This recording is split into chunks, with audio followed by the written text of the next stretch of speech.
Bugun sizlarni Zipplast korxonasining ish jarayoni bilan tanishtirib o'taman. Ketdi. O'ramlarni paket holatiga keltirish jarayoni.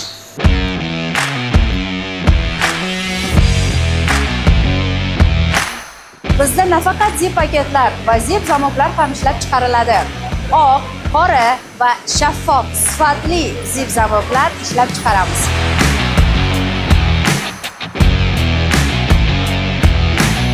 Shaxsiy brendingizni bo'yoq qiladigan jarayon. Tanishib o'tamiz. Tayyor ishlab chiqilgan zip paketlarning bukma jarayoni.